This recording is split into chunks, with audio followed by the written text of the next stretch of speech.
We are live. Hi, Nicole. This is Mo speaking to you again, and I'm very happy to have you again in the show. And it's been almost a couple of months now from 2023 until the starting of February 2024. So we have a lot of things to follow up and in our ward. So how things are going? You which city or which country you are currently on? Yeah, thanks for having me, Mo. It's great to be back and chatting with you. Last time we spoke, I was in Chile, and now Oh, I am okay. in Mexico City. Just got here. I love being in the city, so very excited to continue to explore Mexico. Where are you right now? I'm currently in London. I'm staying there for a couple of weeks, and I will head back to Cyprus to enjoy the sunny. It's very cold here in London. That's why I have too many clothes right now. Yeah, that's the nice thing about Mexico is the weather, at least right now in the winter for Mexico City, it's perfect. So Oh, I'm wow. very happy here. Okay, great. And how things are different from Chile to Mexico? Have you passed any other countries, uh, or you just direct from Chile to Mexico? Yeah, we definitely have. So we started in Mexico probably about a year and a half ago, and then Panama, Colombia, Paraguay, Chile, Argentina, and Peru. And honestly, Wow. Peru was my favorite, probably because of the food, but the culture, the history. There was just so much to that country that I didn't realize until I actually got there. I think we all know Machu Picchu and we all know Lima, of course, but there's so much more to the country. We went into the desert. We didn't even make it to Machu Picchu, but I would love to live there for a little bit because there's so much to that country. So you are an expert now in Latin America. Ha- I guess I am.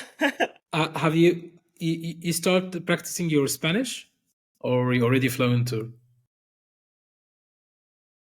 Yeah, yeah. So it's actually interesting. My Spanish, I had no interest in learning Spanish when we first got to Latin America, to Mexico the first time. I had no interest, but the Spanish is such a global language. So over the last probably 6 months or so, I would say, I have had more of an interest. And being almost 2 years now in Latin American countries, I could really understand the accent, specifically Mexico, because every country has a little bit of a different accent, but it makes it a little bit easier to actually pronounce the words for me. So that is underway. Yes.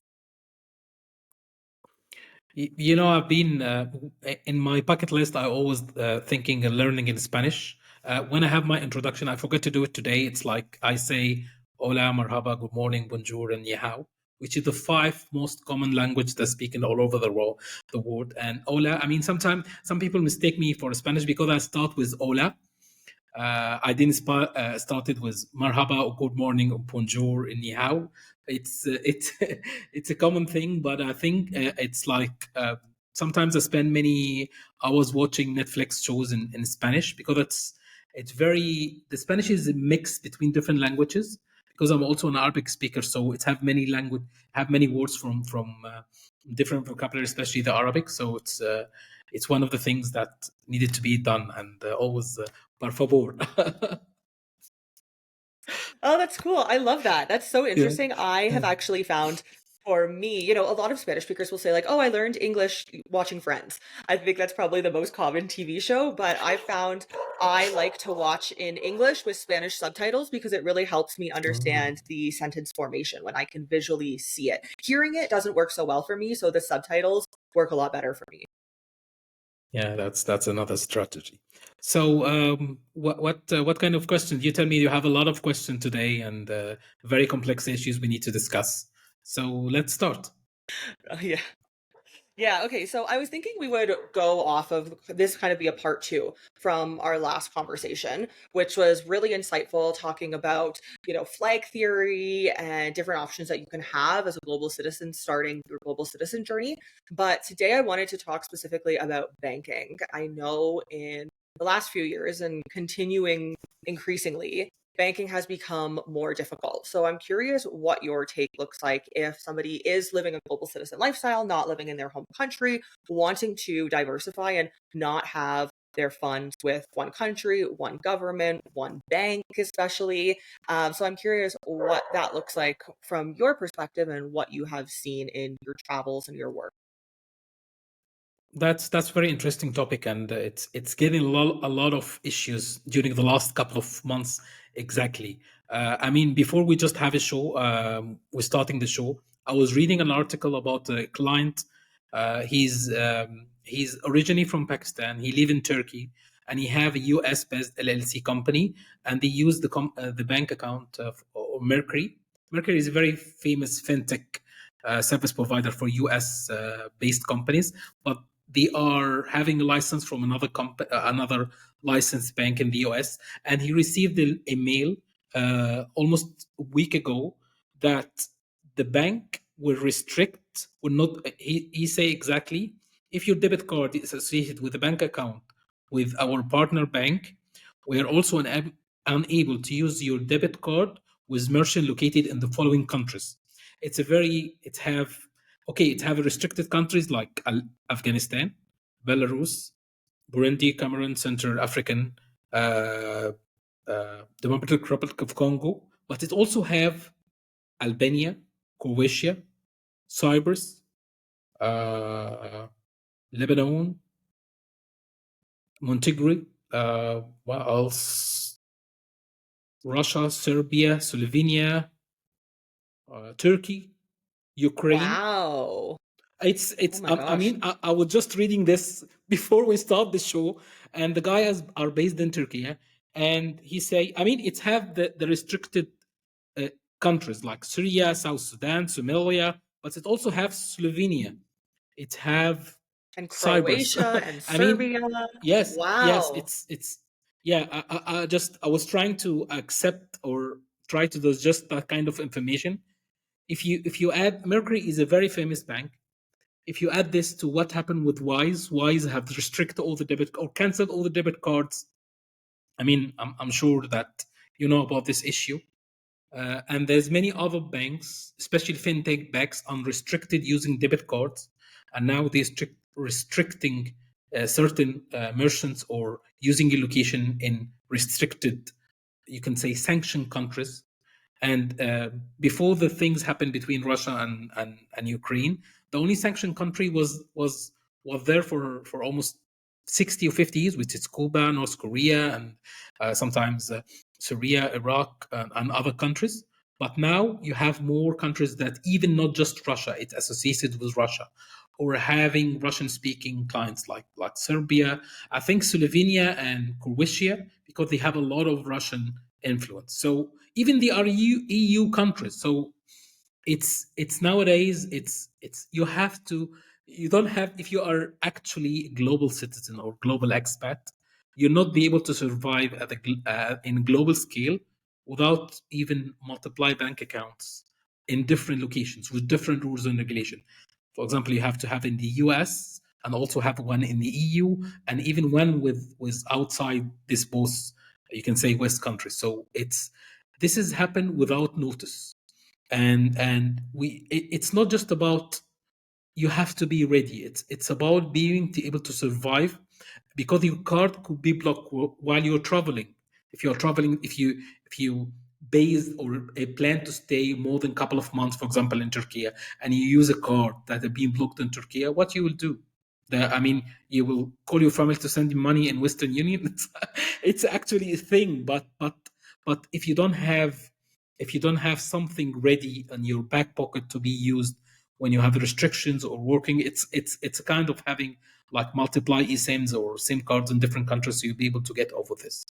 And that's why it's not just frustrated for the normal digital nomads or global citizen or expats. It's even frustrated for us who have experience. I've been doing this for almost 20 years, and you have seen that you always need to have not just a backup option, but to see, if my card is not working, an instant regulation, what I will do.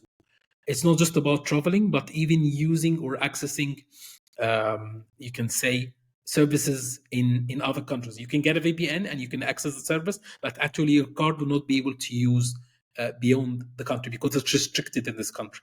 I can tell you also there's a lot beside the banking issues and restrictions. There is also another very something that start happening in different countries.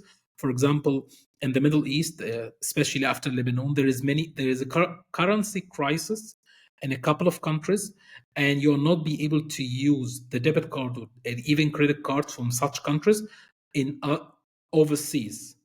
So, and this is people used to have this kind of restrictions for a couple of weeks, and then for any just it could be political issue, could be currency fluctuations, but nowadays it's take a couple of months and might be forever.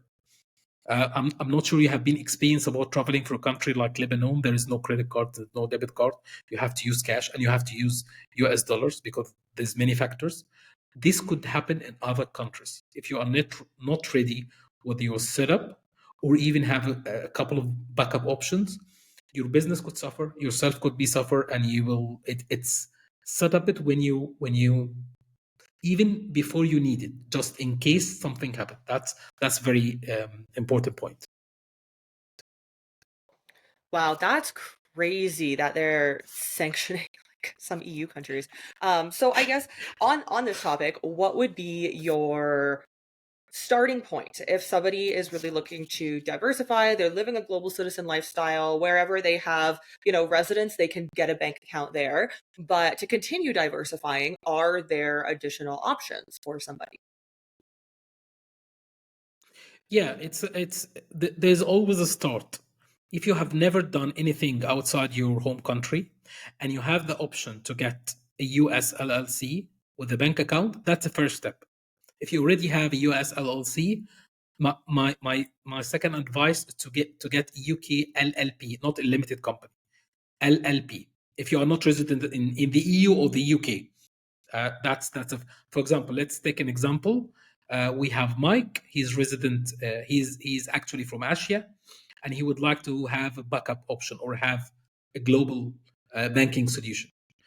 And he's an online entrepreneur. He receives all his money. He's a freelancer. He's a coach or whatever, and he doesn't have a place where he receives his money. He just have a personal bank account, a business setup in Asia, and he would like to have start a plan, have a US LLC, and then have a UK LLP, and have a bank account in both countries. That's the easiest one. If you have more money or you're making more than 10K per month USD, the best thing to get is a Dubai free zone company or United Arab Emirates. It doesn't have to be Dubai. It could be Abu Dhabi, it could be Dubai, it could be Ras Al Khaimah, it could be Ajman. Any free zone company in the UAE. That will give you two things. It will give you a company. You will pay zero tax, almost zero tax, and you will get a bank account, business bank account, and also residency. The UK and the US will not give you residency. It just give you bank account and a business trading that you can use from the UK and the US. The United Arab Emirates or the Dubai will give you bank account, business bank account, residence card, personal bank account, and a company. That's the thing. If you would like to have a more diverse portfolio, the best thing you can get is to have a residency on a country that not taxed you, like Paraguay. I think you have more experience on this topic compared with me. But for having like a actual residence, not a business, because people that are normally digital nomads, remote workers, they think that when they go to country, for example, if they're going to Paraguay, I have to do everything on Paraguay. I have to get a residence card. I have to get a business bank account. I have to get a company. No, Paraguay is only for residents you send. You get a card and you will tax resident in the country. Don't have business in Paraguay unless you would like to have something local in the country. That's the difference. So that's you can say the easiest four places you can start with: US and UK, and then Dubai, United Arab Emirates, and then Paraguay. There's other options. I always advise my clients to look into Hong Kong, Singapore, and Mauritius. If you're from Africa, go to Mauritius. If you're from Europe and you would like to have similar regulations like Europe, go to Singapore. If you would like to check place which is mixed between Dubai and Singapore, go to Hong Kong. There's a lot of changes happening in Hong Kong. It's not for everyone now, but still, this is most of the you can say the you can have the global access in different locations, different geopolitical access, will be able to enjoy more out of life as a global citizen or global expat. Very interesting. Thank you for sharing all of that. So, in you saying that, I want to pull out Dubai and talk about some of the changes in Dubai lately, if it's still something that you would recommend to everybody, and then the stay requirements if somebody is looking to, of course, have residency along with the company formation. I mean, whatever happened in Dubai, if Dubai decided tomorrow they will have 20% tax rate and everything, it will still a very, you can say, favorable destination compared to many other locations. What's in Dubai that's not available in other tax efficient locations? It's they are centralized hub for many things in the world. It's the gate. It's you can say it's a connecting gate between Asia, Middle East, and Europe and Africa. So there will no be. It could be there's many other countries try to replicate Dubai like Saudi Arabia, Qatar, Bahrain, and Oman, but it will take them at least 5 to 10 years to reach the rules and regulations and the services based industry that's happening in Dubai. I've been watching Dubai from 2003, and they are always ahead the game. What's actually happened in Dubai is a very simple thing. They introduced something called 9% corporate tax. And it's this 9%, it's not for everyone because there's a lot of misinformation about these changes. It's only applied on people who doing business as local companies, not at the free zone. United Arab Emirates or Dubai have three types of companies. The first thing is a local company, like you are go there, you need to have a local sponsor. You'll not be able to have a 100% local company as a foreigner. You need a local Emirati citizen to work with you, and it's work in the local economy in the United Arab Emirates and Dubai. That's only the company have to pay 9%. Okay, that's and then they have the free zone company, which is called free zone. That's mean you will incorporate the company in free zone. It's outside. It's actually inside the border of the UAE, but outside the UAE rules. That's 0%. That will always 0%, and will you not be pay taxes. Whatever you're keeping money in the company or you're doing business as free zone company, it's 0%.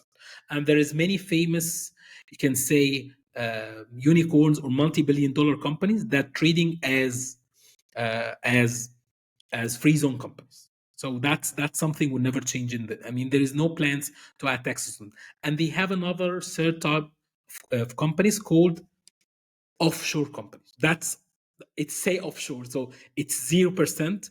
It's not a free zone, and you're not allowed to do business in the UAE, and it's have a very restrictions. It doesn't come with a residence card, and it doesn't come with any personal tax residency. So the most important and most famous thing is the free zone companies, and you can get a residency card with the free zone company. The other thing is the restrictions. You need to stay for at least couple of weeks. I mean, they keep changing how many exactly the days that you need to stay in the country. You need to visit the country 1 day or 24 hours each 6 months to keep your registration and residency card up and running. And actually, you don't have to get into the country. If you're flying from London and going to Singapore and you pass into the immigration, you get into Dubai airport and you pass through the immigration and you come out, that will be count for entry. So that will come 24 hours.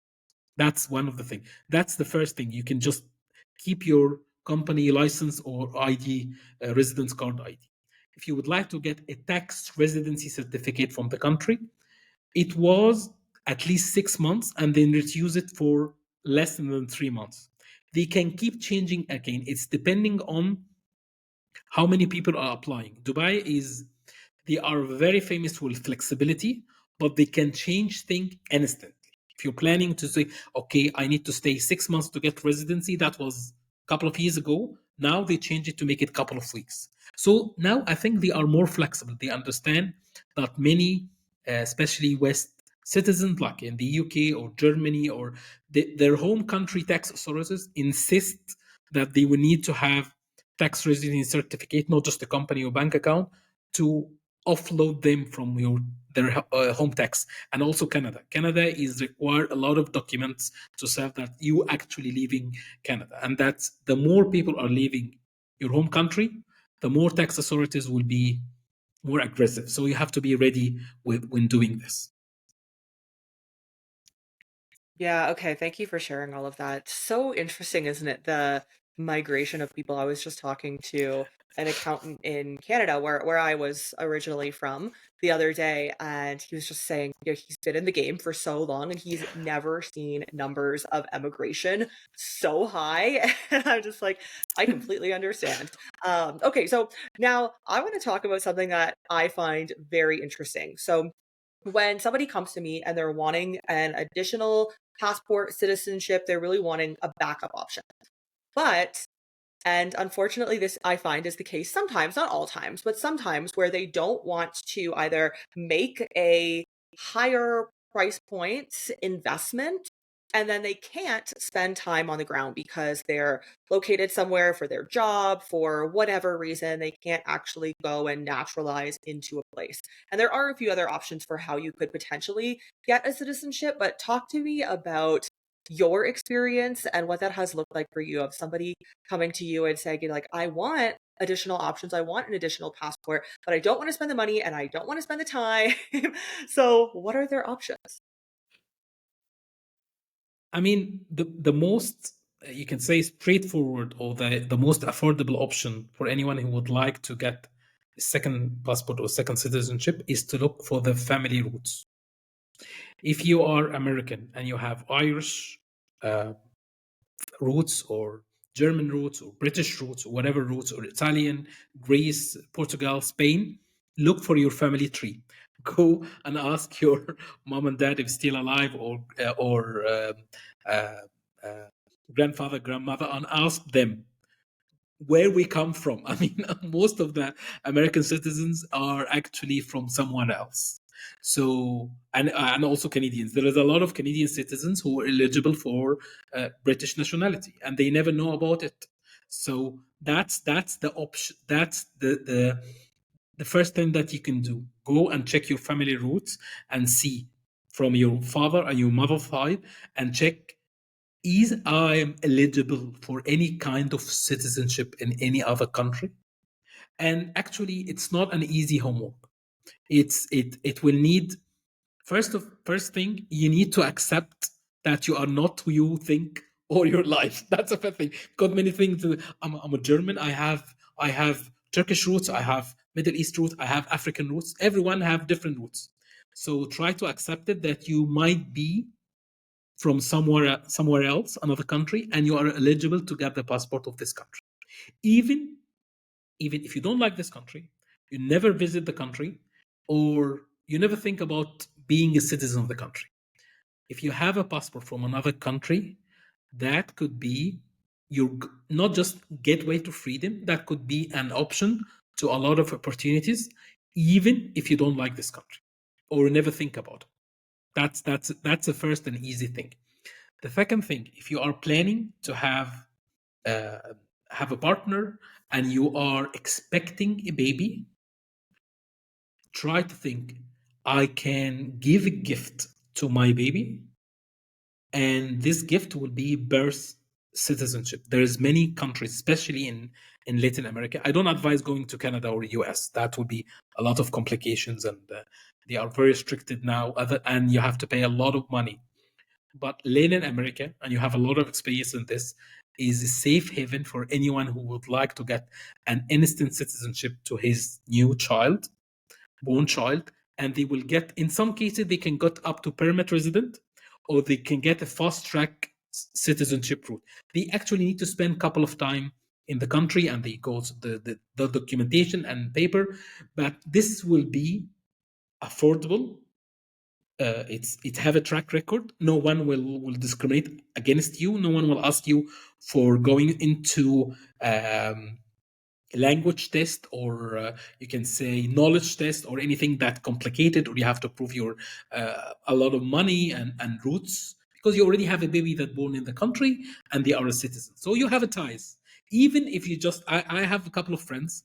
I've been doing this for almost 15 years now, and their their mentality almost change once they have the baby and they have an passport. Some people just do the delivery and then left, but when they left with the baby with a different passport, actually there is something happen in their mind.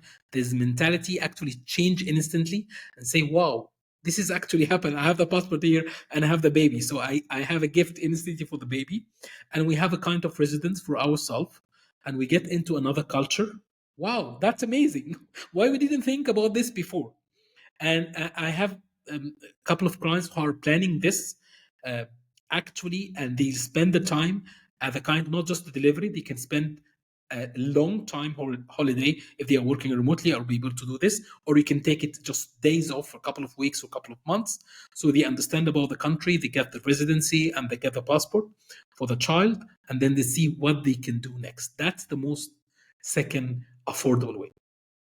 The third way I can advise for anyone to do is to look into, there is, in the world of immigration or citizenship, the countries are three styles, or three, you can say, common things. Some countries are very strict and they count how many days you are in and out. They have a border restrictions, they have a border immigration, like for example US and Canada and UK. You not be able to I mean, you have to be there all the time. There's no way around it. If you're not in the country, will not give you the citizenship. Some countries have some relaxed rules. You can spend, you don't have to spend actually all the time inside the country. You can say 3 6 months depending, but you have to show ties.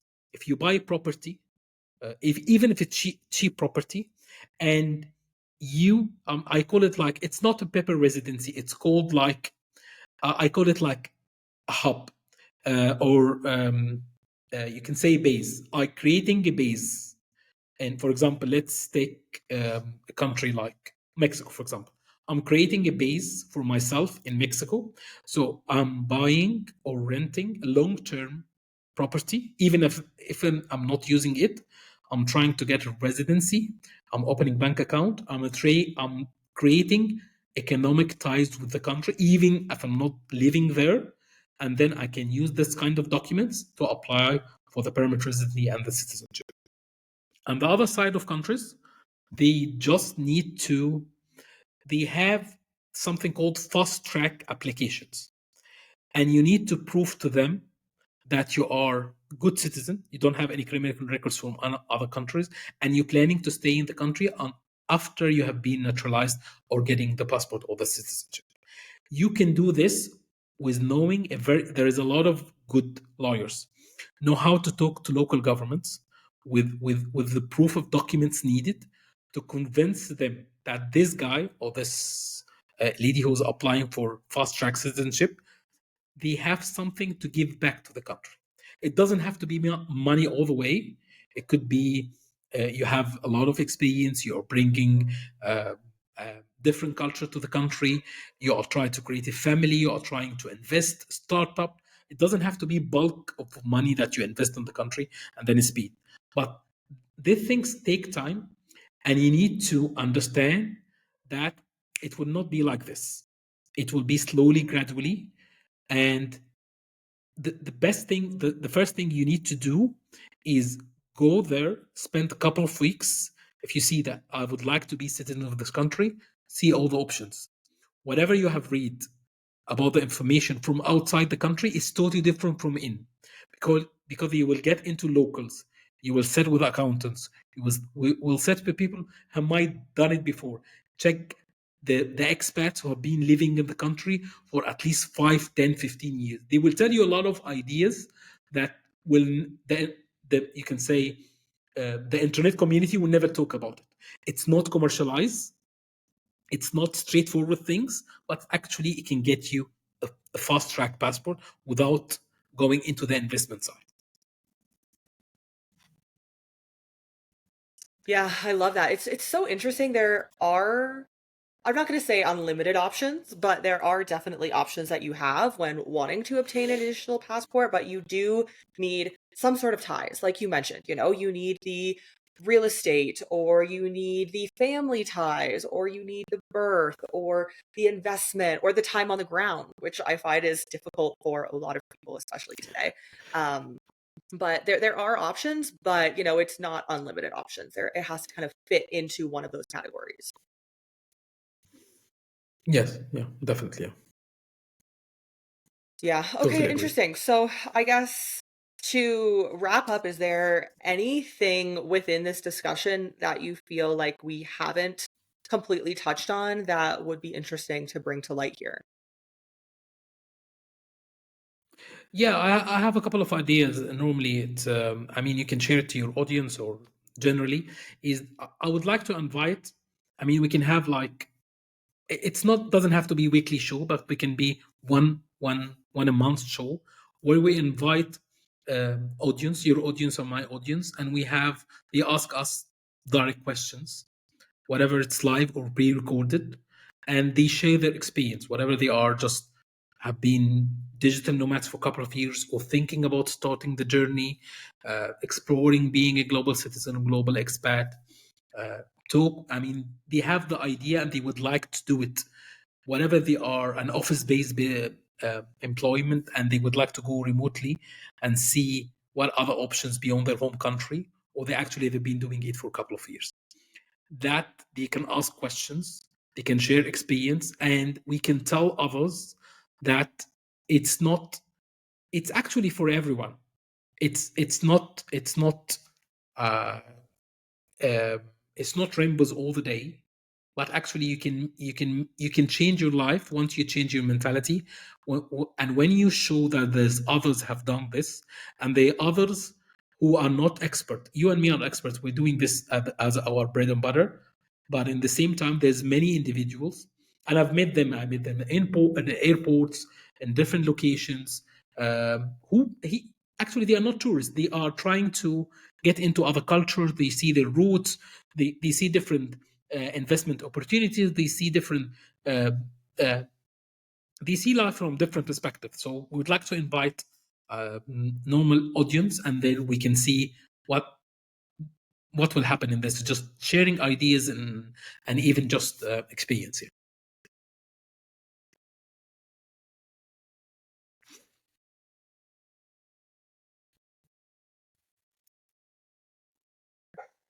Mo, I love that idea. Okay, yeah, we're gonna flush out what that could look like.